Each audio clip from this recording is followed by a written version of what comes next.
ನಾನು ಅವರಲ್ಲಿ ವಾಸಿಸುತ್ತಾ ತಿರುಗಾಡುವನು.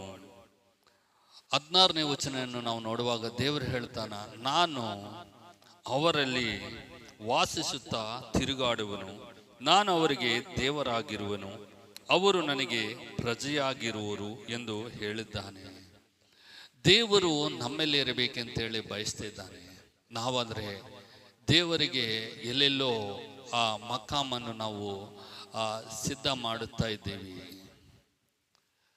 ನಾವು ಎಲ್ಲೆಲ್ಲೋ ಊರು ಹೊರಗಡೆ ದೇವರಿಗೆ ಆ ಮಕಾನನ್ನು ನಾವು ಸಿದ್ಧಪಡಿಸ್ತಾ ಇದ್ದೀವಿ. ಆದರೆ ದೇವರು ಬಯಸೋದೇನೆಂದರೆ ನಮ್ಮಲ್ಲಿ ಇರಬೇಕೆಂತೇಳಿ ದೇವರು ಬಯಸ್ತಿದ್ದಾನೆ. ಆ ಬೆಳಕಾಗಿರುವ ಆತನು ನಮ್ಮಲ್ಲಿ ಜೀವಿಸಬೇಕೆಂತೇಳಿ ಪ್ರಯತ್ನ ಮಾಡ್ತಿದ್ದಾನೆ. ಆದ ಕಾರಣ ನೀವು ಪ್ರತ್ಯೇಕವಾಗಿರಬೇಕು, ಅಶುದ್ಧರಾಗಿ ಇರದೆ ಪರಿಶುದ್ಧರಾಗಿರಬೇಕೆಂದೇಳಿ ದೇವರು ಹೇಳ್ತಿದ್ದಾನೆ. ನಾನು ನಿಮ್ಮನ್ನು ಸೇರಿಸಿಕೊಳ್ಳುತ್ತೇನೆ.